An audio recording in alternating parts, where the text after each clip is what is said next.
આજે આપણે કરશું અવિભાજ્ય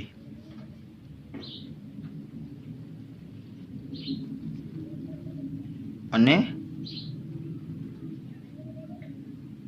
વિભાજ્ય એટલે કે પ્રાઇમ ને કમ્પોઝિટ. બરાબર. અવિભાજ્ય એટલે એ નંબર જે છે એ કોઈ વડાથી કોઈ પણ નંબરથી ભાંગી ન શકાય, તો એને અવિભાજ્ય કહેવાય. અને વિભાજ્ય જેને ઘણા બધા અલગ અલગ નંબરથી ભાંગી શકાય. જેમ કે આપણે જોઈ લઈએ, જે 1 છે એને ફક્ત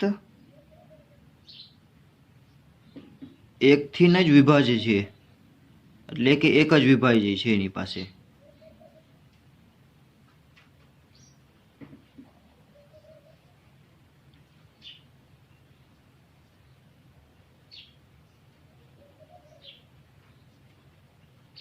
અને એ પોતે જ છે, એક જ. હવે આપણે જોઈએ 2, તો 2 ના 2 છે, 1 અને 2 આના બંને વડે એને ભાંગી ગુણી શકાય, એટલે કે એના 2 અવયવ છે એમ. પછી બીજી ઘણી બધી એવી સંખ્યા છે જેના 2 જ અવયવ છે, જેમ કે 3, 5, 7, 11, 13, પછી 17, 19, આવા હજી ઘણા પણ નંબર છે. તો આ બધી સંખ્યા જે છે એ કહેવાય અવિભાજ્ય. આ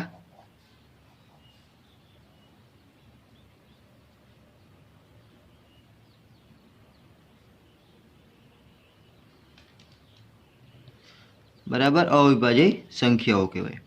જો આની પરિભાષા લખવી હોય, એટલે કે ડેફિનેશન, તો આપણે લખી શકાય કે અવિભાજ્ય સંખ્યાઓના અવયવ એક અથવા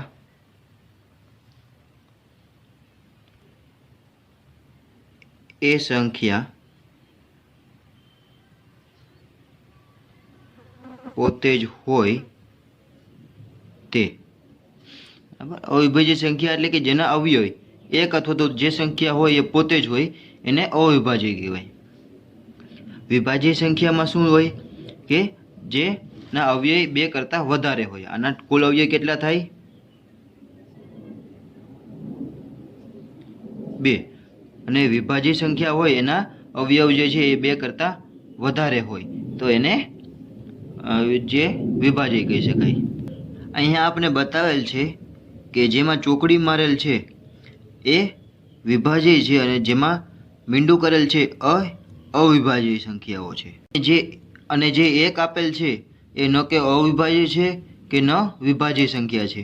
બરાબર.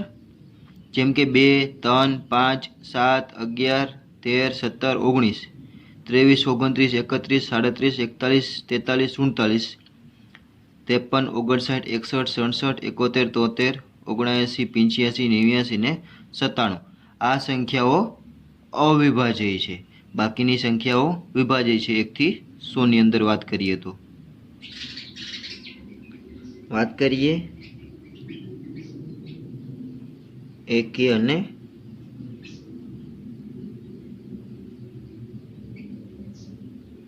બેકી સંખ્યાની. તો કોઈ પણ સંખ્યા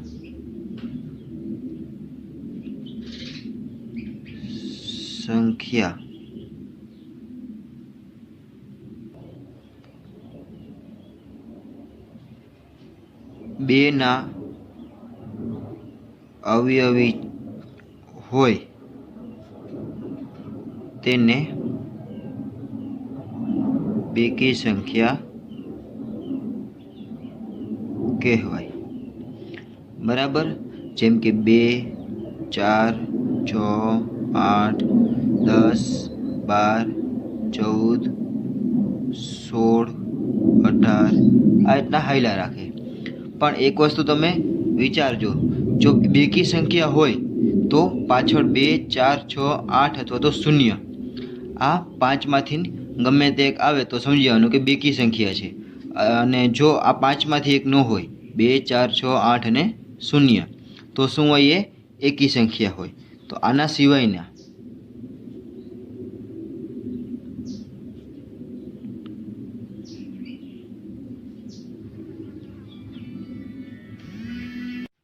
કહેવાય. જેમ કે 1, 3, 5, 7, 9, 11, 13, 15, 17, 19, પછી આ ચાલ્યા રાખે. તો આમાં પાછળ 1, 3, 5, 7, 9 જો છેલ્લે આ આવતું હોય તો એને એકી સંખ્યા કહેવાય. હવે હું તમને સ્વાધ્યાય સમજાવી દઉં છું. સ્વાધ્યાયમાં કોઈ પણ બે સંખ્યા, બરાબર, એકી સંખ્યાનો સરવાળો એટલે કોઈ પણ બે એવી સંખ્યા લેવાની જે એકી હોય, પછી તેનો સરવાળો કરવાનો. બેકી સંખ્યાનો સરવાળો શું થાય? બરાબર. તો તમારે કોઈ બે એકી સંખ્યા લેવાની, બે બેકી સંખ્યા લેવાની, એનો સરવાળો કરી જોવાનો તો શું જવાબ આવે છે. બરાબર. ખરેખર એકી સંખ્યા હોય એને બે એકી સંખ્યા લઈને સરવાળો કરીએ તો જવાબ હંમેશા બેકીમાં જ આવે. જે બીજો પ્રશ્ન છે, નીચેના જણાવેલા વાક્યો સાચા છે કે ખોટા તે જણાવો. 3 એકી સંખ્યાનો સરવાળો બેકી સંખ્યા થાય, તો 3 એકી સંખ્યા હોય તો બેકી સંખ્યા ન થાય, તો આ ખોટો છે. પછી 2 બેકી સંખ્યા અને 1 એકી સંખ્યાનો સરવાળો બેકી સંખ્યા થાય, 2 એકી સંખ્યા અને 1 બેકી સંખ્યાનો સરવાળો બેકી સંખ્યા થાય, તો આ સાચું છે. પછી 3 એકી સંખ્યાનો ગુણાકાર એકી સંખ્યા થાય, તો 3 એકી સંખ્યા હોય તો એનો ગુણાકાર એકી સંખ્યા થાય, તો આ સાચું છે. પછી જો બેકી સંખ્યાને 2 વડે ભાંગવામાં આવે તો ભાગાકાર હંમેશા એકી સંખ્યા જ હોય, તો ખોટું છે. ક્યારેક ભાગાકાર બેકી સંખ્યામાં પણ જવાબ આવી શકે. બધી અવિભાજ્ય સંખ્યાઓ એકી સંખ્યા છે, તો કે હા, એ વાત સાચી છે કે જે બધી અવિભાજ્ય સંખ્યા છે એકી સંખ્યા છે. કારણ કે જો વિભાજ્ય થઈ શકે, એને ભાગાકાર કરી શકીએ તો એ બેકી સંખ્યા થઈ જાય. અવિભાજ્ય સંખ્યાને અવયવ હોતો નથી, તો આ ખોટું છે. એના બે અવયવ હોય છે, એક એ નંબર એ સંખ્યા પોતે અને એક. બે વિભાજ્ય સંખ્યાનો સરવાળો હંમેશા બેકી છે.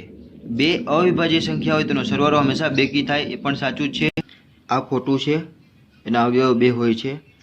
પછી બે અવિભાજ્ય સંખ્યાઓનો સરવાળો હંમેશા બેકી સંખ્યા છે, તો જે બે અવિભાજ્ય સંખ્યાઓ એટલે જેને ભાગાકાર ન કરી શકાય એનો સરવાળો હંમેશા બેકી સંખ્યામાં આવે, તો એવું જરૂરી નથી. કારણ કે 2 અને 3 જે છે અવિભાજ્ય સંખ્યા છે, એનો સરવાળો કરીએ તો 5 આવે, જે એકી સંખ્યામાં આવે. આ ખોટું છે. 2 એ એકમાત્ર બેકી અવિભાજ્ય સંખ્યા છે, તો સાચું છે. આ બધી બેકી સંખ્યાઓ વિભાજ્ય સંખ્યાઓ છે, તો આ વાત ખોટી છે. બધી બેકી સંખ્યાઓ વિભાજ્ય સંખ્યાઓ છે એવું જરૂરી ન હોય. જેમ કે આપણે લઈ લઈએ 33, તો એ એકી સંખ્યા છે પણ 11 3 હારે ભાંગી શકાય. બે બેકી સંખ્યાઓનો ગુણાકાર હંમેશા બેકી સંખ્યા જ આવે છે, તો આ સાચું છે કે બે બેકી સંખ્યાનો ગુણાકાર કરી તો બેકી સંખ્યામાં જ આવે. 13 અને 13 એ અવિભાજ્ય છે, 13 અને 31 એ અવિભાજ્ય છે. આ બંને સંખ્યાઓનો એકો એક અને તન સમાન છે. બરાબર. અંક જે છે એ 1 અને તન સમાન છે. 100 સંખ્યા સુધી આવી અવિભાજ્ય સંખ્યાઓની જોડી શોધો, એટલે કે જેમાં નંબર આગળ પાછળ હોય તેવી સંખ્યાઓની જોડી આપણે ગોતવાની છે. તો એક તો આપણે થઈ ગયા 13 અને 31, બીજી કઈ છે જોઈ લઈએ. તો બીજી સંખ્યાઓ જે છે એ છે એક 37 અને 73 નો જોટો છે, કે આ બંને સંખ્યાઓ આગળ પાછળ છે અને એ અવિભાજ્ય છે. અને બીજી હજી એક સંખ્યા છે એ છે 79 ને 97. આ બંને સંખ્યાઓ પણ અવિભાજ્ય છે અને આગળ પાછળ છે. 20 થી નાની અવિભાજ્ય સંખ્યા અને વિભાજ્ય સંખ્યાઓને અલગથી લખો. તો આપણે 20 થી નાની સંખ્યાઓને અલગ અલગથી લખવાની છે. તો અવિભાજ્ય સંખ્યા છે 2, 3, 5, 7, 11, 13, 17 ને 19. બાકી સંખ્યાઓ વિભાજ્ય છે. 1 થી 10 ની વચ્ચે સૌથી મોટી અવિભાજ્ય સંખ્યા કઈ છે? તો અવિભાજ્ય સંખ્યા 7. નીચેની સંખ્યાઓને બેકી એકી અવિભાજ્ય સંખ્યાના સરવાળા તરીકે દર્શાવો. તો અહીંયા શું કરવાનું છે કે જે આપણે અંક આપેલા છે, સંખ્યાઓ આપેલી છે, એને એ રીતના લખવાનું છે કે બે સંખ્યા બે એકી અવિભાજ્ય સંખ્યાનો સરવાળો કરી તો 44 આવવો જોઈએ. તો જેમ કે આ જે છે એને 13 વત્તા 31 કરીએ તો 44 આવે, બરાબર છે. અથવા તો 41 વત્તા 3 કરીએ તો પણ 44 આવે. આ રીતના બીજી ઘણી બધી પણ રીતો હોઈ શકે. આ એક નમૂનો બતાવ્યો છે. પછી 36, તો 36 ને કઈ રીતના લખી શકાય? 13 વત્તા 23, આ રીતના કે ભાઈ 3 ને 3 6 અને 2 ને 1 3. 13 અને 23 જે છે એકી અવિભાજ્ય સંખ્યા છે. પછી 24, તો 24 ને 11 વત્તા 13, તો આ 24 થાય, અવિભાજ્ય સંખ્યા છે. પછી 18, તો 18 જે છે એ લખી શકાય આપણે 11 વત્તા 7, તો આ એકી અવિભાજ્ય બે સંખ્યાઓનો સરવાળો છે. પછી અવિભાજ્ય સંખ્યાઓની 3 જોડીઓ આપો જેનો તફાવત 2 હોય, કે 3 એવી જોડી આપવાની છે જેને સરવાળા અથવા બાદબાકી કરવાથી બાદબાકી કરવાથી જવાબ 2 આવતો હોય. તો પેલી જોડી છે 3 અને 5ની, બીજી જોડી છે 17 અને 19ની, અને ત્રીજી જોડી છે 11 અને 13. હજી ઘણી બધી બીજીઓ છે, જેમ કે 41 અને 43 છે, 71 અને 73 છે, બરાબર. તો આ પણ થઈ શકે જવાબમાં. નીચેનામાંથી કઈ સંખ્યાઓ અવિભાજ્ય છે? આમાંથી કઈ કઈ સંખ્યાઓ અવિભાજ્ય છે તે જોવાનું છે. તો પહેલી આપણી 23 એ અવિભાજ્ય સંખ્યા છે, 51 વિભાજ્ય છે, 37 એ પણ અવિભાજ્ય છે, 26 એ ભાગ્ય છે. તો આપણી બે સંખ્યાઓ જે છે એ અવિભાજ્ય છે. પછી 100 કરતાં નાની ક્રમિત 7 વિભાજ્ય સંખ્યાઓ લખો કે જેમની વચ્ચે કોઈ પણ અવિભાજ્ય સંખ્યાઓ નહીં આવતી હોય. એટલે આપણે એવી સંખ્યાઓ લખવાની છે જેની વચ્ચે અવિભાજ્ય સંખ્યાઓ ન આવતી હોય અને બંને સંખ્યા વચ્ચેનો તફાવત 7 હોવો જોઈએ. તો એ સંખ્યા આપણી છે 89 થી 97 સુધીની, અને એની વચ્ચે સંખ્યા આવે છે એ છે 90, 91, 92, 93, 94, 95 અને 96. જો વચ્ચેની કીધી છે, ક્યાં ગઈ? જો વચ્ચે, બરાબર. એટલે આ જે અહીંયા નંબર અને અહીંયા નંબર, જે આગલો પાછલો નંબર નથી લખવાનો, ખાલી વચ્ચે જેની વચ્ચે આવતા હોય લખવાના છે. તો 1 2 3 4 5 6 ને 7 થઈ ગયા 7, બરાબર. હવે આગળ આપણે આવતા વિડીયોમાં કરશું.